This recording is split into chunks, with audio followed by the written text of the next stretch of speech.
Hola, hola, hola. Van a disculpar, me olvidé avisar que estaba cerrando ya la primera sesión. Ahora continuamos con la segunda sesión. Voy a habilitar el micrófono de mi celular.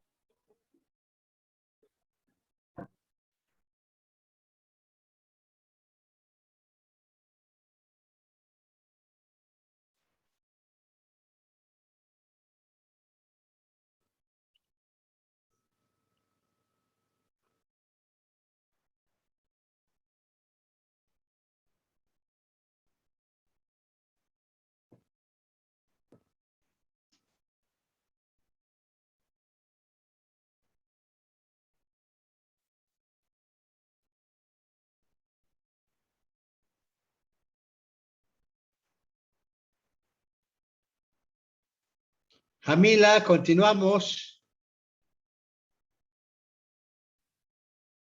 Sí, doctor.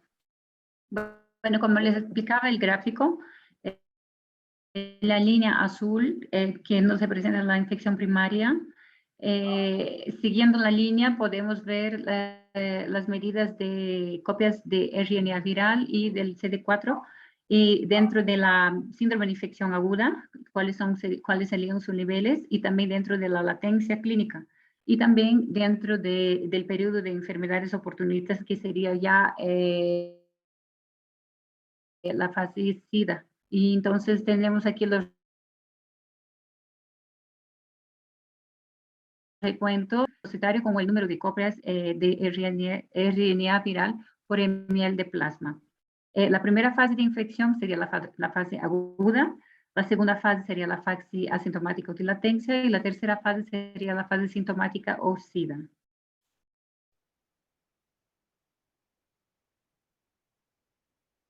Puede pasar otro.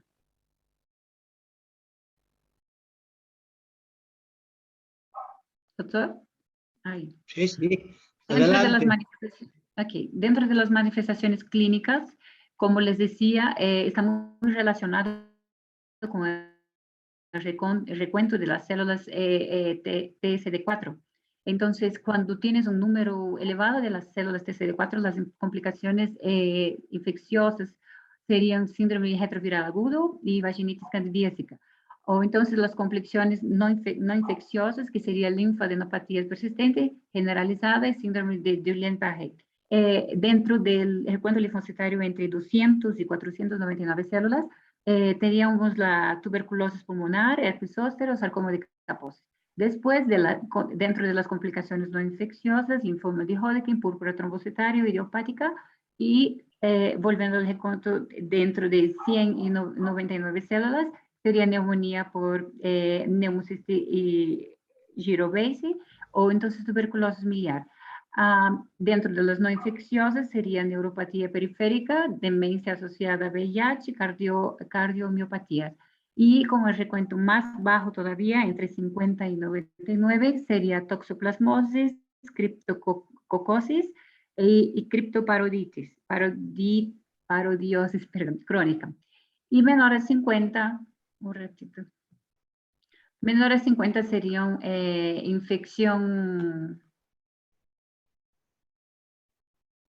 infección diseminada por el complejo Mycobacterium del sistema nervioso central. Y sucesivamente la muerte. Puede pasar, doctor.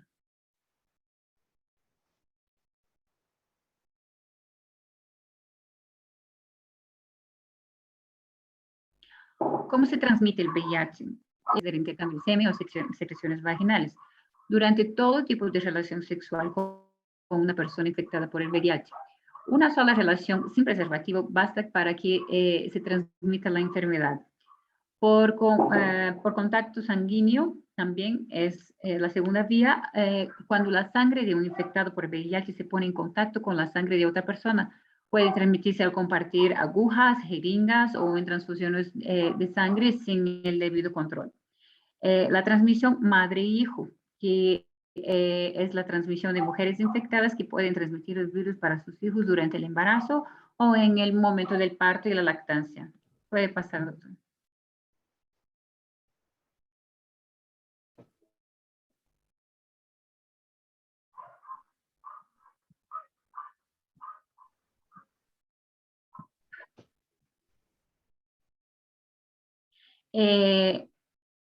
La prevención de la vía sanguínea sería exigir que esté efectivamente controlados la sangre, los órganos en caso de que haga alguna operación o vaya a recibir alguna transfusión del trasplante o sanguíneo.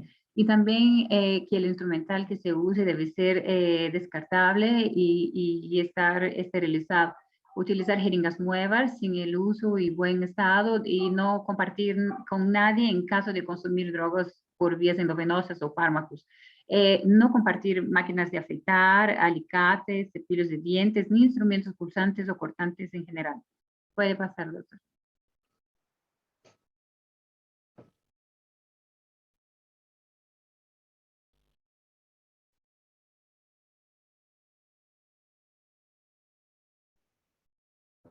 Adelante. La prevención de la vía sexual es manteniendo un compromiso de fidelidad. Siempre que ninguno de los integrantes de la pareja esté infectado, eso se debe hacer con un análisis, tratando otras enfermedades de transmisión sexual y las lastimaduras en los genitales, ya que aumentan las probabilidades de contagio del virus, ¿no? O evitar las puertas de entradas un ratito, que me parece.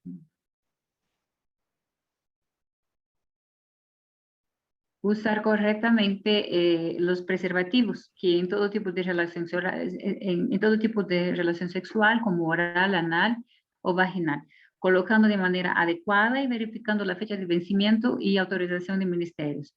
Si fuera necesario, utilizar también lubricantes a base de agua y conservar en el lugar fresco y no muy apretado como en bolsillos o pantalones y camisas. Puede pasar, doctor.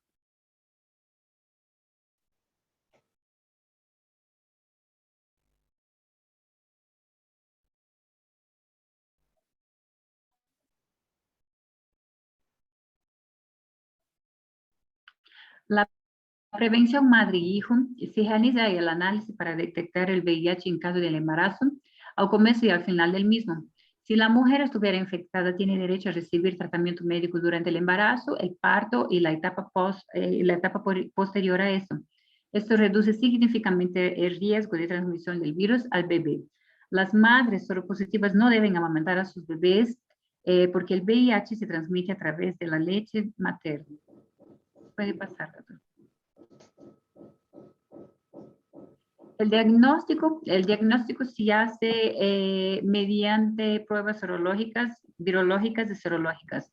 Las virológicas serían el aislamiento viral y PCR, y las serológicas serían ELISA y Western blot. Puede pasar, doctor.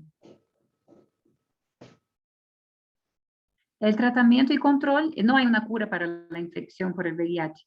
Pero el tratamiento con antirretrovirales, retrovíricos, seguido al pie de la letra, reduce o aminora la evolución de la infección hasta casi detenerla.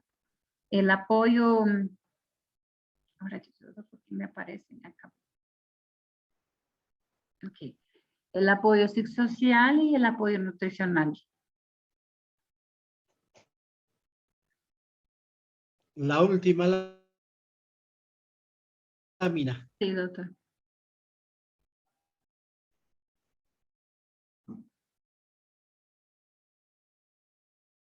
Bueno, para finalizar la presentación, tenemos aquí solo un esquema de las consecuencias, que sería la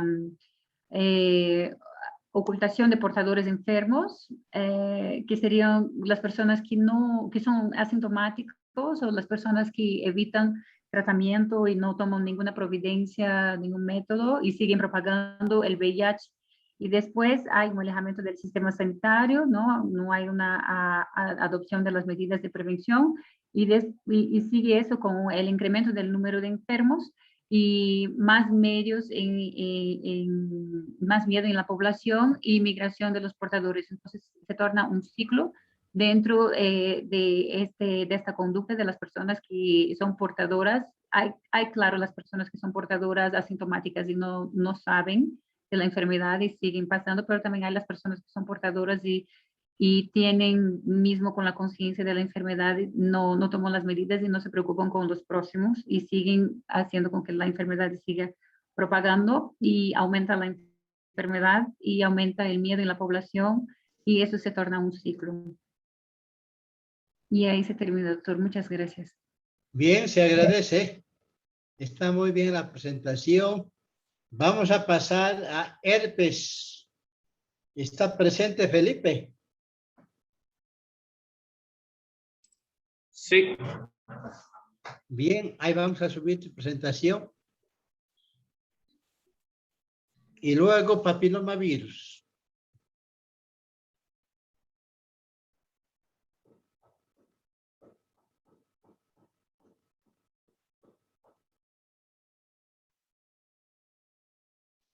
Adelante, Felipe Meneses de Carvalho. ya.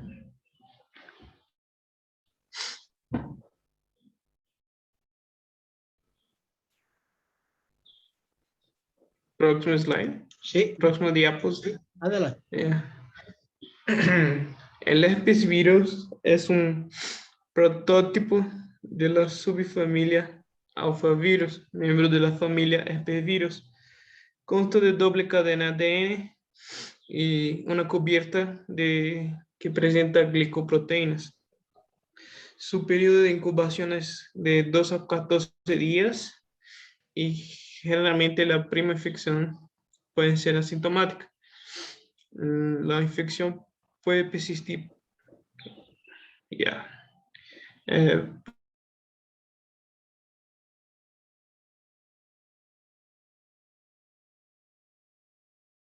Próximo slide. Muy bien.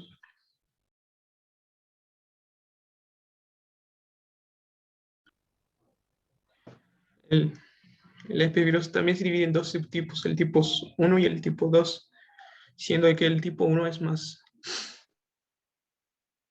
relacionado a infecciones de mucosas y etcétera.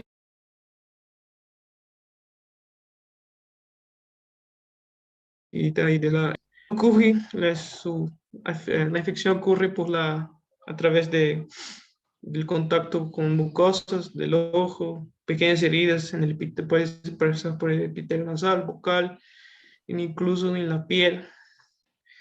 Tras la primera infección, el virus establece la latencia en los ganglios sensoriales del sistema nervioso. Durante este periodo entra en fase quiescente y no replicativa. La reactivación del virus latente puede causar enfermedades sintomáticas, es decir, de recidiva o eliminación viral asintomática intermitente. Próximo.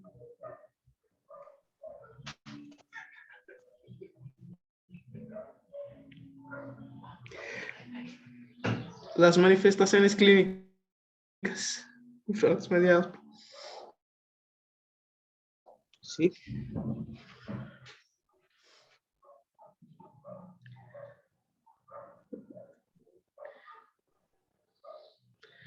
Puede ser por gingivoestomatitis herpética, que es es la manifestación más frecuente de infecciones por el herpes virus. Sí, el herpes simples puede ocurrir durante la infancia. 90% se produce por el tipo 1, generalmente antes de los 6 años de edad.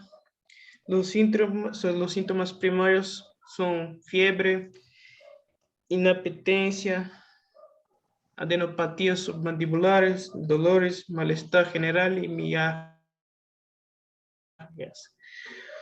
Unos pocos días pueden aparecer lesiones específicas en la mucosa oral y agrupaciones de pequeñas vesículas generalizadas en todas las partes de la mucosa oral, incluyendo la lengua, paladar, piel y perilabial. Próximo.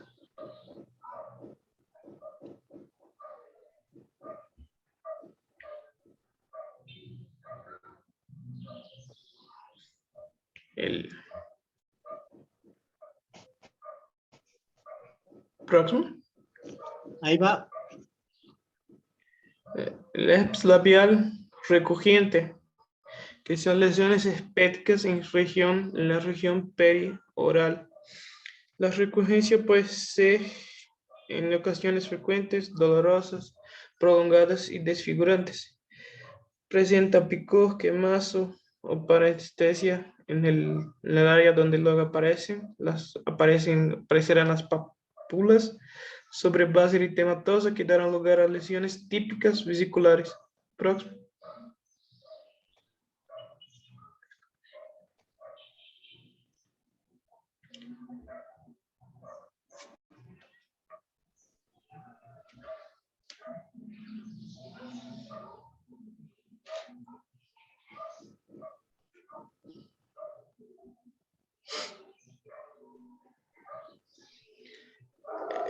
La faringitis espética que afecta a los adolescentes.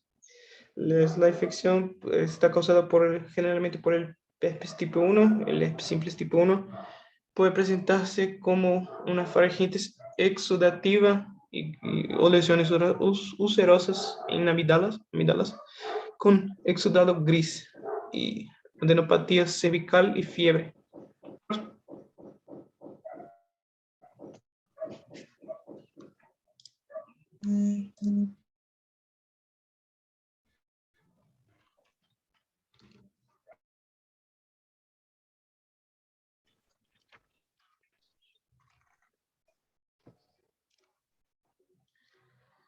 La infección genital,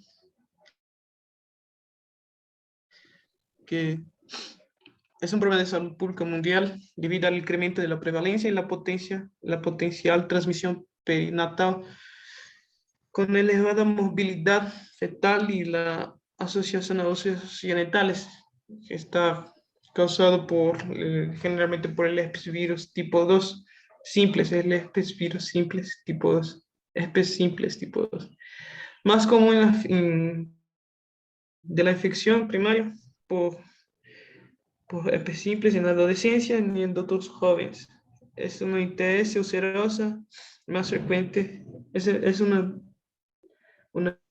infección transmisible sexual más frecuente en países desarrollados. Se divide en 3 tipos. Puede ser primaria, no primaria, recurrente, sino la primaria en pacientes que no tuvieron contacto con ningún tipo del virus y pues su periodo de incubación es de 4 a 7 días en estos casos. Pues el paciente presenta fiebre, cefalea, mialgias, úlceras de 2 a 3 milímetros en genitales externos y periné, gisuri y adenopatías inguinales dolorosas, hasta formas subclínicas y asintomáticas. Y no primarias son en pacientes que ya tuvieron contacto y crearon anticuerpos contra el herpes. Los síntomas son tanto sistémicos como locales, son de menor intensidad y duración. El recurrente por reactivación, que su clínica suele ser más leve y breve, con una duración media de 10 días. Próximo.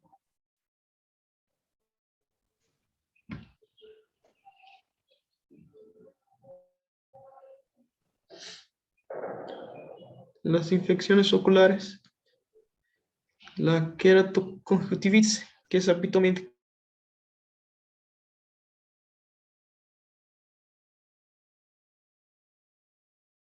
trigémino y de forma ulcerosa. Son conjuntivitis folicular, fotofobia, dolor y secreción es lo que presenta. Pueden parecer esquemosis, vesículas y edemas en el borde del párpado y adenopatía preauricular. Puede presentar queratitis epitelial, queratitis estromal, siendo la causa más frecuente de ceguera unilateral de origen corneal a nivel mundial. Próximo.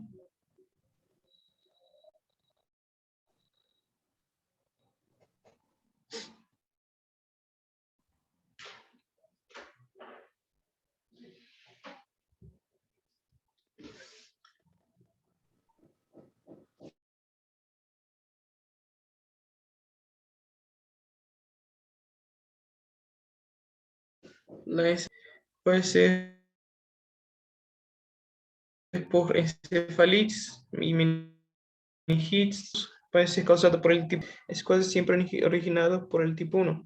Suele presentarse de forma aguda, con fiebre, cefalea, disminución del nivel de conciencia, signos de focalidad neurológica afectando típicamente al lóbulo temporal y crisis convulsivas. La meningitis aséptica y la meningitis linfocítica recurrente benigna o de Moliette. Se asocia a las infecciones genitales por el tipo 2 y son de clínica leve y autolimitadas.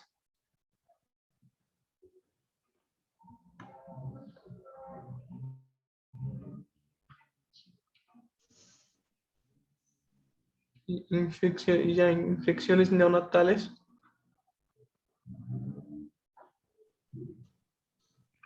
Infecciones neonatales a nivel mundial se estima que 65% de los casos son debidos al tipo 2, siendo que la infección intrauterina es muy rara, menos de 5%. Lo habitual es que la infección se da por el contacto de las secreciones genitales en el canal del parto, siendo que un 85%, y de forma inusual la transmisión postnatal por el contacto con infección orolabial de un conveniente.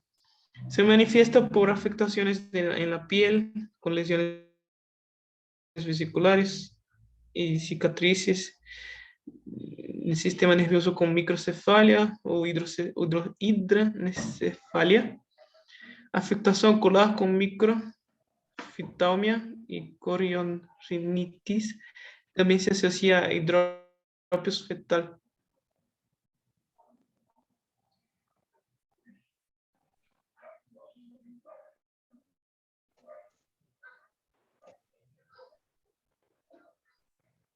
Ejemplos. Próximo. El diagnóstico. Se puede hacer el diagnóstico con el PCR, que detecta el ADN viral. Es la técnica más sensible para muestras obtenidas en líquido cefalorraquídeo, úlceras genitales y mucocutáneas, y la sangre. Además, permite la diferenciación del tipo 1 y tipo 2. Su sensibilidad es de 94% y su especificidad es de 96%. Se puede hacer también una inmunofluorescencia, que es un test rápido que detecta el antígeno del herpes en lesiones de piel mediante a un anticuerpo fluorescente tipo específico. Su sensibilidad es de 61 a 80%. La serología varía por varios métodos. Es útil en antecedentes de lesiones genitales para diagnósticos del herpes simples. Y su tipificación para predecir el riesgo de recurrencia. Identificar infecciones del herpes simples asintomáticas en el embarazo y en el estudio epidemiológico. Su tratamiento tiene el objetivo de disminuir la duración de los síntomas y la gravedad de estos, acelerar la curación de las lesiones, acortar las secreciones virales y, por último, disminuir el riesgo de recurrencia. Los medicamentos que pueden ser utilizados es la ciclovir, valaciclovir, famciclovir y peniciclovir. Y ahí están los dos. Puede ser por tópico, con tópico oftálmico y usos hospitalarios. Las dosis en comprimidos de la ciclovir pueden ser 800 miligramos con 35 comprimidos, o suspensión 400 miligramos por cada 5 ml. Próximo. Ya acabó, la verdad. Sí, está bien, gracias. Pasamos al último tema. Último tema, VPH, papilomavirus. Bruno, ¿está Bruno? Sí, doctor. Muy bien, subimos tu tema.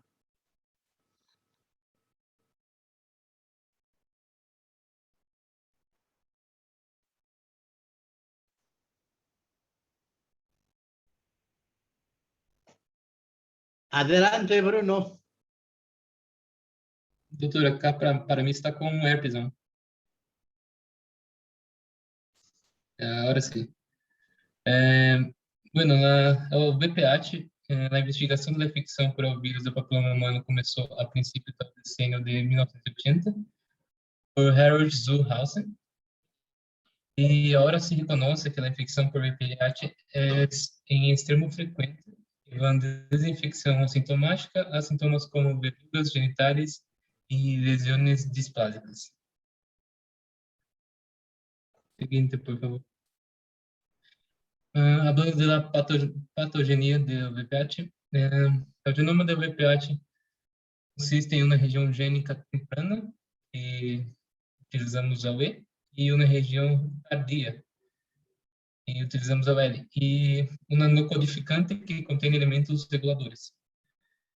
E 1, E2, E5, E6 e E7 são necessários para a replicação viral. E se han identificado mais de 125 tipos de HPV, em base de uma sequência única do gene L1, e são classificados em alto ou baixo risco com base em risco de câncer cérvico-uterino. A VPH se dirige contra os queratinocitos basales. A regulação das células TCD4+ é muito importante para controlar a infecção por HPV.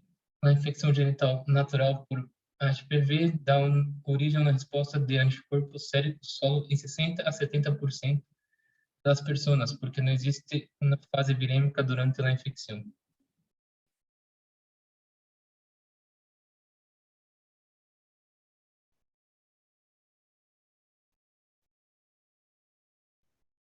Epidemiologia, a VPH se transmite por coito, sexo oral e quizá por tocar os genitais da pareja, basicamente as mucosas, e nos estudos transversais e longitudinais, quase 40% das mulheres jovens têm indícios de infecção, com picos na adolescência e ao princípio do terceiro decênio de idade, pouco depois do primeiro coito. O número de parejas sexuais também interfere, e o risco durante toda a vida se relaciona com a probabilidade de infecção. Subsequente neoplasia maligna vinculada com esse vírus. A maior parte das infecções por VPH se volvem indetectáveis depois de 6 a 9 meses, aunque o VPH é um agente causal de vários cânceres. A maior atenção se apoia ao câncer cérvico-uterino, o segundo câncer mais frequente nas mulheres, que afeta mais de 500 mil mulheres e mata mais de 275 mil a cada ano. Mais de 85% dos casos de mortes por câncer cérvico-uterino ocorrem em mulheres que vivem em países de baixo ingresso, sobretudo na África subsaariana, Ásia, Sudamérica e Centro-América. Em geral, a imunossupressão tem uma participação significativa na detecção repetida e ativação de infecções por VPH. Entre que outros fatores como tabaquismo, câmbios hormonais, infecção por clamídia, deficiências nutricionais favorecem a persistência do vírus e a progressão do câncer. Seguinte, por favor.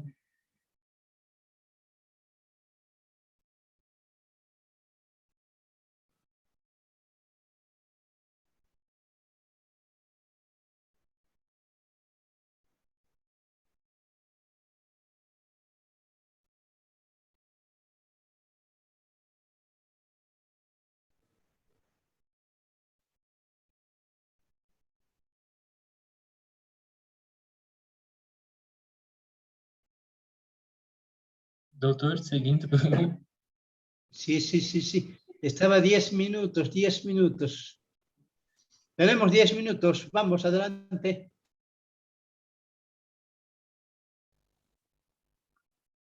Está cambiando, un momentito. Ahora sí. Acá tem um gráfico de epidemiologia do jornal de medicina britânico e deu em 2002, e se pode ver que a maior parte dos contágios está em Sudamérica, África, um pouco de da ácida, melásia, etc. E na internacional, a gente sofre seja um câncer conclui que os tipos 16, 18, 31, 35, 19, 45, etc. De HPV são carcinogênios para o couro uterino. O 16 é o mais virulento e causa 50% dos casos. Además do câncer cervicuterino e anal, outros tumores relacionados com VPH incluem o câncer vulvar, vaginal, peniano e carcinoma epidermoide bucofaringe.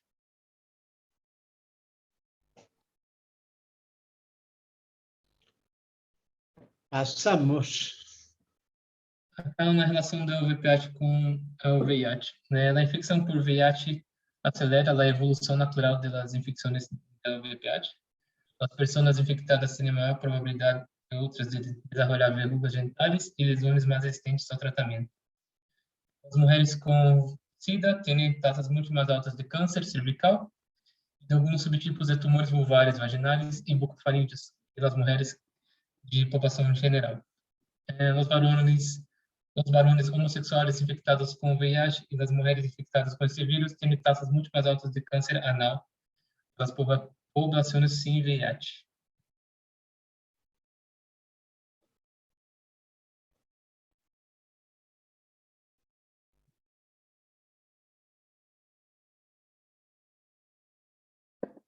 As manifestações clínicas podem apresentar verrugas genitais, se devem sobretudo ao VPH-6 e ao 11, superfícies lisa ou áspera, pode produzir placas queratóxicas.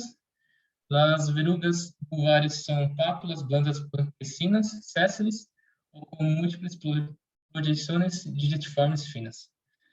As infecções subclínicas do couro uterino por VPH são frequentes e o couro uterino pode vir-se normal na exploração. Os carcinomas mais avançados se veem como lesões ulceradas ou como uma tumoração do couro uterino esofítica.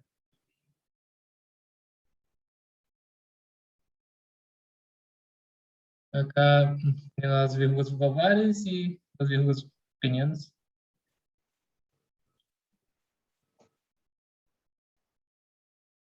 Hablando da vacuna, hasta ahora la evidencia muestra una eficacia alta y sostenida contra la enfermedad causada por los tipos de HPV representados en la vacuna.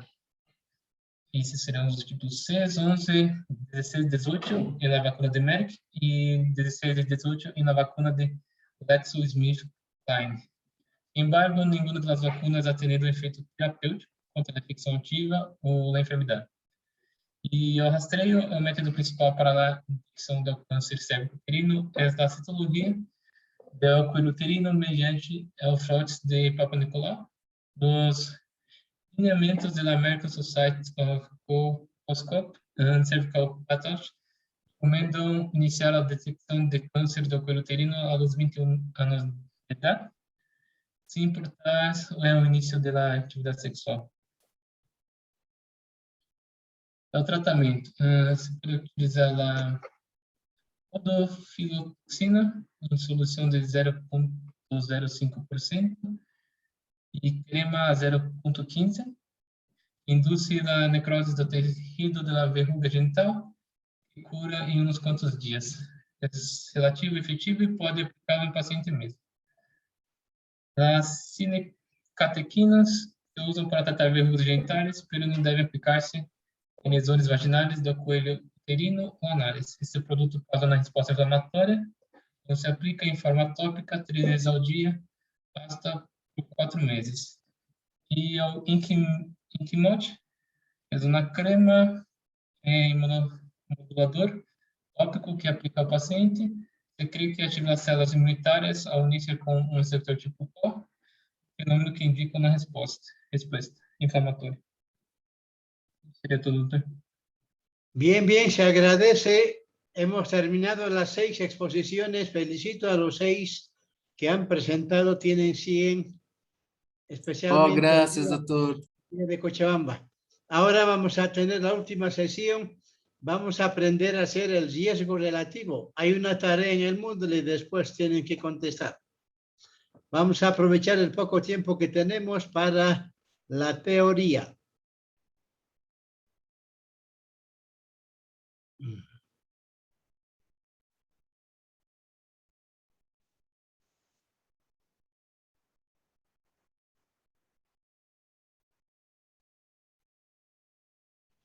Bien, aquí hablamos de interpretación de riesgos o razón de productos cruzados.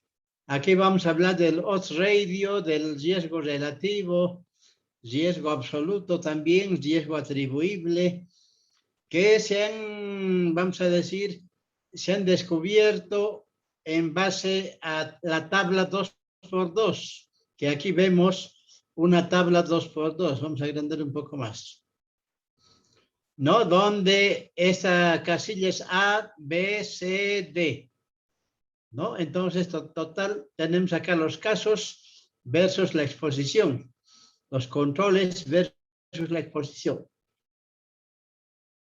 En función a eso, hay medidas de fuerza de asociación, ¿no? Y el riesgo relativo y el odds ratio, ¿no? Mayormente se relacionan y nos dicen que el riesgo relativo marca la incidencia, es decir, los casos nuevos de una enfermedad en una población y periodo determinado. Nos proporciona una medida de riesgo absoluto de padecer una enfermedad en esa población, también llamado razón de incidencias. Razón entre el riesgo de enfermar o morir entre los expuestos al riesgo y el riesgo de enfermar o morir entre los no expuestos al riesgo. El riesgo absoluto, la incidencia de enfermedad u otro evento de interés de la población o grupo poblacional, ¿no? O grupo poblacional que cuantifica la probabilidad de experimentar dicha enfermedad o evento. Entre estos diseños, los estudios de cohorte, caso control, no solo demuestran si esa asociación existe, sino cuán fuerte es. Los datos obtenidos a partir de estos estudios observacionales se disponen usualmente en una tabla de 2x2, llamada así por la naturaleza dicotómica de las variables de exposición y de enfermedad, como la que se muestra a continuación. Acá tenemos entonces, ¿no?, la tabla 2x2, expuestos enfermos, expuestos no enfermos. No expuesto enfermo, no expuesto no enfermo. Tenemos la casilla A, B, C y D.